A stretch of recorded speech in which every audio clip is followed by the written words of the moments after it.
Good morning, students. Now we are talking about Unit 7, that is the P block elements. And in P block elements, we are learning about group 16, that is also called as subgroup 6A. And from subgroup 6A, today's topic is ozone. We should discuss about ozone. All of you know well about ozone. The molecular formula of ozone is O3. Ozone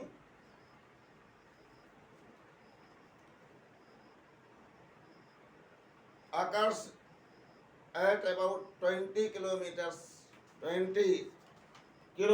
height.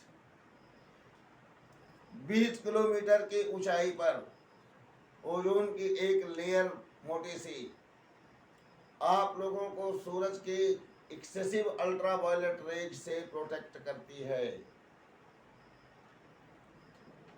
Ozone की जो layer है ये ultraviolet rays को अपने पास रोक लेती है और वो सीधे सीधे हमारे सराउंडिंग में, हमारे सेल्स तक, हमारे बॉडी तक नहीं आने पाती।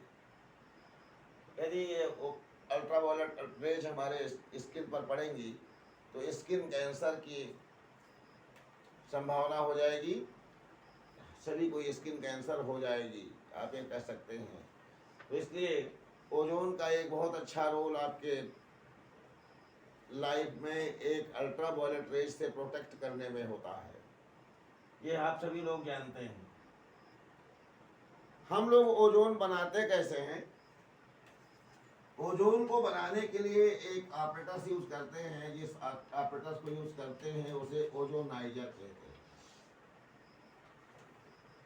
ओजोनाइजर में ऑक्सीजन गैस को हम पास करते हैं और इलेक्ट्रिक स्पूलिंग यानी electric arc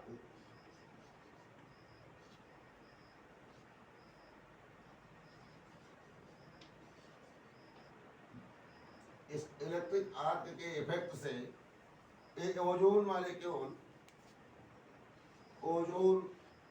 oxygen molecule ozone में कन्वर्ट होता है।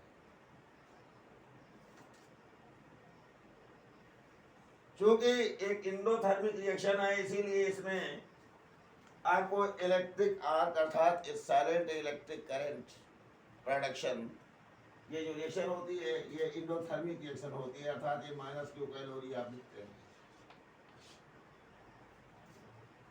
Delta H is equal to -Q, या delta H is equal to +Q हो जाएगा। देखिए एंथैल्पी बढ़ जाएगी।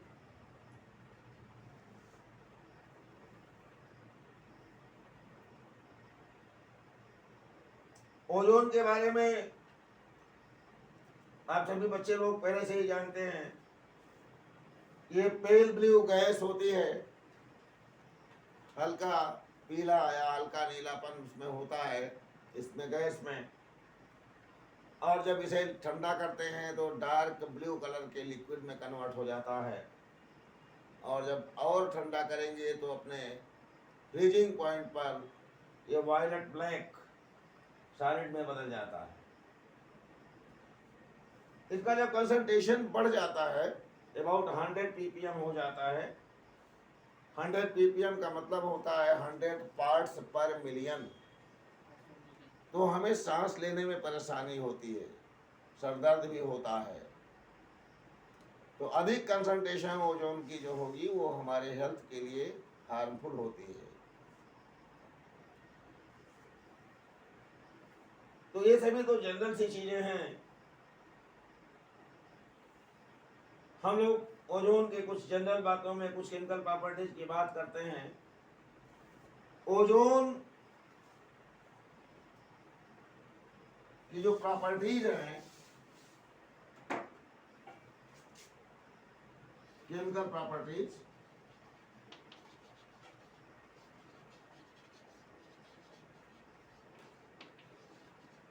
इसमें पहला पॉइंट है decomposition.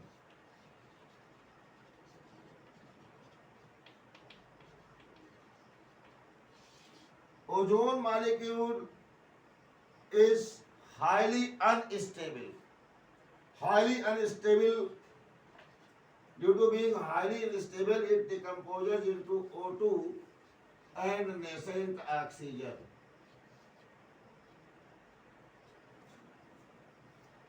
Due to formation of nascent oxygen, it acts as strong oxidizing agent.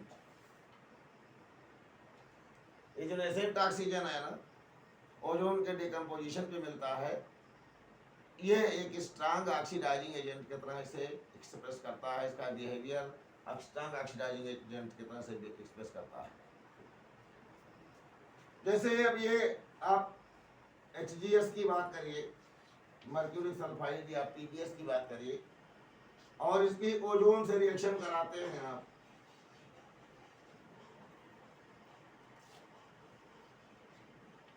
तो ये इसे HgSO4 में ऑक्सीडाइज कर देता है।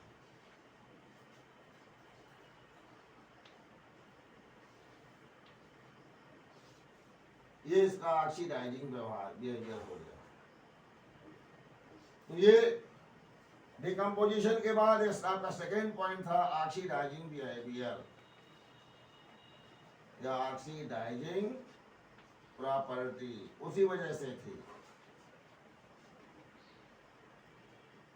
लेकिन इस प्रकार से इस डिकम्पोजिशन के कारण ये रिडक्शन की प्रॉपर्टी भी शो करता है, अर्थात रिड्यूसिंग प्रॉपर्टी भी शो करता है।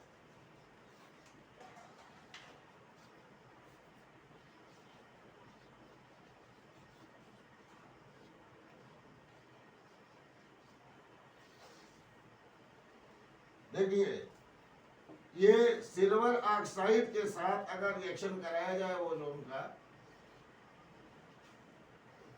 तो जानते हैं इसका ऑक्सीजन ये ले लेता है और इसे रिड्यूस कर देता है 2Ag + 2O2।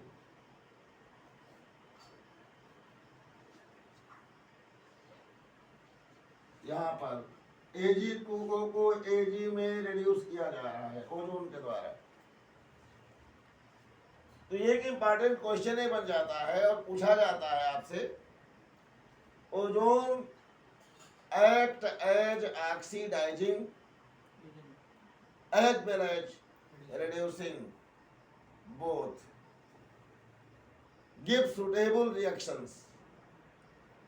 तो हम समझते हैं कि बहुत ही इजी रिएक्शंस आपको दे दिया है हमने, बहुत ही इजी रिएक्शंस हैं, ये बोर्ड के क्वेश्चंस हैं।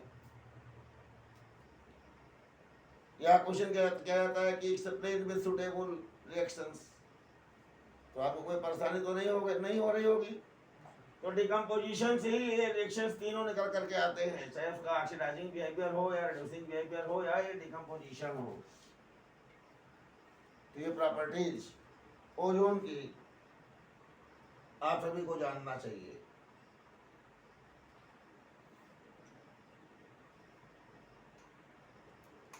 यहाँ एक खास बात यह है, क्वेश्चन को आप लोग जरा सा ठीक से पढ़ लें कि जब हम लोग ओजोन के बाद ओजोन का क्वांटिटेटिव एस्टिमेशन करना चाहते हो कि भाई क्या क्वांटिटेटिव एस्टिमेट वो जो हमारे पास जो हमारा बन रहा है उसका क्वांटिटेटिव एस्टिमेशन किया जाए कि क्या है क्वांटिटेटिवली अमाउंट, तो उसके लिए हम क्या करते हैं,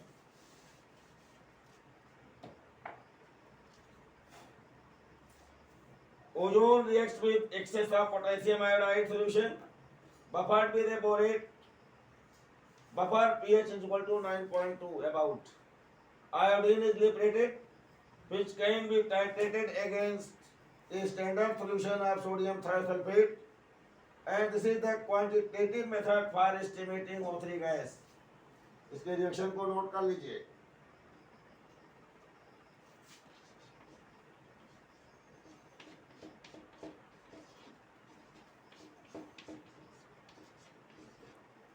पोटेशियम आयोडाइड को ओजोन,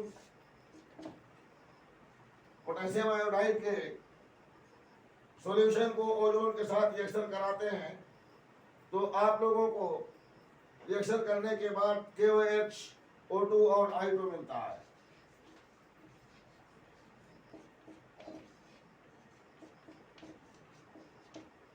और इस आयोडीन को सोडियम थायोसल्फेट से रिएक्शन कराते हैं।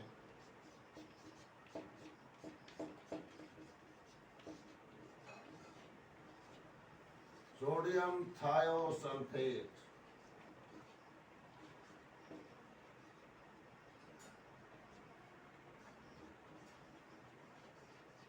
के साथ रिएक्शन करा देते हैं। तो सोडियम थायोसल्फेट के साथ रिएक्शन कराने पर Na2S4O6 बनता है।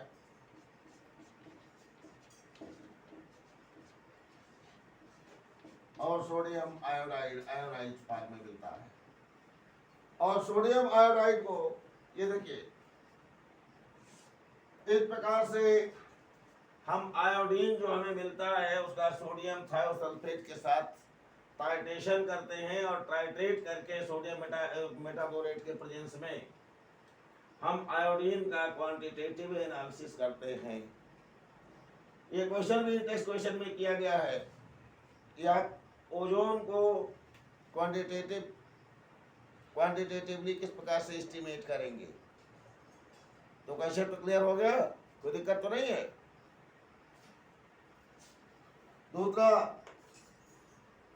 दूसरी बातें और भी, जैसे इसके ऑक्सीडाइजिंग बिहेवियर के बारे में बात किया गया है। तो हमने आपको पहले भी बताया कि जैसे आप एनो के साथ ओजोन की रिएक्शन कराइए, ऑक्सीडाइजिंग बिहेवियर में बात कर सकते हैं आप।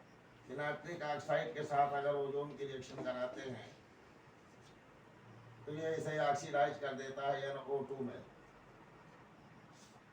तो ये ऑक्सीडाइजिंग बिहेवियर में आता है, कोई नया चीज नहीं है, बहुत सिंपल सी बात है।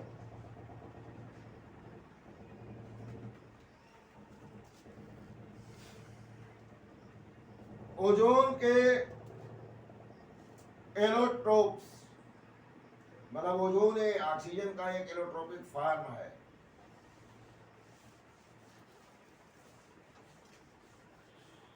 और इसका जो स्ट्रक्चर की बात करते हैं, structure of ozone, structure of ozone, तो इसके दो रेजोनेंस स्ट्रक्चर्स आपके पास हैं। अब रेजोनेंस क्या होता है इस पर चर्चाएं आपसे की गई हैं। आप रेजोनेंस जानते हैं क्या होता है। रेजोनेंस केवल यह है, हमारे इस समय हमारे राइट हैंड में चाक का एक पीस है और लेफ्ट हैंड में एक डस्टर है। ये सभी बच्चों को दिखाई दे रहा होगा। अगर आप हमारा वीडियो देख रहे हैं तो वीडियो में आपको दिखाई दे रहा होगा कि हमारे राइट हैंड में चाक है और लेफ्ट हैंड में हमारे एक डस्टर है। तो ये एक हमारा फॉर्म है। और ये एक्सचेंज कर देने के बाद अब मैं हूँ और ये चाक है और ये डस्टर है, तीन ही चीज़ें अभी भी हैं। लेकिन अब इस समय डस्टर हमारे राइट हैंड में हो गया और चाक हमारे लेफ्ट हैंड में हो गया। तो हमारा पहले का जो फॉर्म था और अब जो फॉर्म है, ये दोनों एक दूसरे के रेजोनेंस फॉर्म कहलाते हैं। क्या कहलाते हैं? रेजोनेंस फॉर्म कहलाते हैं। कुछ तो फर्क पड़ेगा ही कि नहीं फर्क पड़ेगा। भले मैं हूँ, मेरा चाक है, मेरा डस्टर है, लेकिन फर्क तो पड़ना ही है। क्योंकि अब मैं मिटा तो अच्छा सकता हूँ लेकिन लिख नहीं सकता अच्छा। और पहले मैं बोर्ड को साफ बढ़िया से नहीं कर पाता लेफ्ट हैंड में, मैं राइट हैंडर हूँ, लेफ्ट हैंडर नहीं हूँ, लेकिन लिख अच्छा सकता था। तो देखिए, मैं चाक और डस्टर तीनों हैं, लेकिन आप खुद कल्पना करिए कि क्या मैं गलत कह रहा हूँ। क्या दोनों के बदल देने से हमारे एक्टिविटी में, हमारी क्रियाशीलता में प्रभाव नहीं पड़ रहा है? तो आप यूँ मत समझिए कि एक ही चीज़ है। जी नहीं, निश्चित तौर पे अलग है। हम इस समय साफ तो अच्छा कर सकते हैं ब्लैक बोर्ड, लेकिन अच्छा लिख नहीं सकते। लिखेंगे तो लेकिन टेढ़ा मेढ़ा, सही ढंग से राइटिंग, अल्फ़ाबेट नहीं आएगा, कोई डिजिट नहीं आएगी। लेकिन ऐसे कंडीशन में हम साफ अच्छे से नहीं कर पाएंगे। कर तो लेंगे थोड़ा सा, लेकिन उतना अच्छा साफ नहीं कर पाएंगे, लेकिन लिख अच्छा लेंगे। तो देखिए, चाक है, डस्टर है और हम हैं, लेकिन उसका बैलेंसी पोजीशन बदलने से, बॉन्ड पोजीशन बदलने से, बॉन्ड मतलब बधा हुआ, बधने का जो पोजीशन है बदलने से प्रॉपर्टी में डिफरेंस आ जाता है। इसी को एक दूसरे का रेजोनेंस स्ट्रक्चर कहते हैं। अब इसका कंसेप्ट आपको पूरा क्लियर हो गया होगा। तो ठीक उसी प्रकार से स्ट्रक्चर ऑफ ओजोन की बात कर रहे हैं। देखिए एक ऑक्सीजन के साथ में ये बिल्कुल वही है। देखिए ये मैं हूं, ये डस्टर है, ये चाक है, हाथ बदल गया है। यहाँ देखिए ये दोनों की जो पोजीशन अगर आप देखेंगे तो क्या पाएंगे कि ये दोनों एक दूसरे के रेजोनेंस स्ट्रक्चर्स हैं। ये रेजोनेंस स्ट्रक्चर जो होती है, रेजोनेंस स्ट्रक्चर को एक्सप्रेस करने के लिए हम इस एरो का इस्तेमाल करते हैं। दोनों तरफ हेड एक्सप्रेस करते हैं।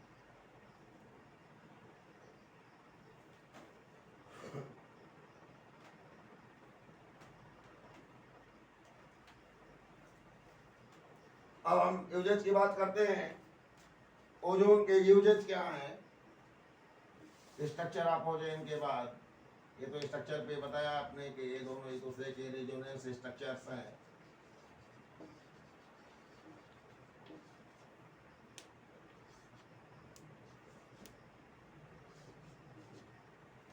अब हम यूज की बात कर लें। यूजेज कोई खास बात नहीं है, यूजेज तो आप पढ़ लेते हैं कि यूजेज क्या है, लेकिन फिर भी इसका यूज टर्मिसाइड के रूप में करते हैं, डिसइंफेक्टेंट के रूप में करते हैं, इस पानी को स्टेरलाइज करने के लिए करते हैं, और तेल को, आटे को, स्टार्च जैसी चीज़ों को के रंग को उड़ाने के लिए, ब्लीच करने के लिए इसका इस्तेमाल करते हैं। ये ऑक्सीडाइजिंग एजेंट के रूप में इस्तेमाल होता है। आप जानते हैं नेसेंट ऑक्सीजन प्रोवाइड करता है। क्वेश्चन आपसे किया गया है कि why does O3 act as a powerful oxidising agent. तो हमने पहले आपको क्लियर कर दिया है नेक्स्ट क्वेश्चन में कि O3 decomposes into O2 and nascent oxygen, and due to presence of nascent oxygen on the decomposition of ozone molecule, O3 act as strong oxidizing agent. It is called as nascent oxygen, NaSCNT, nascent oxygen.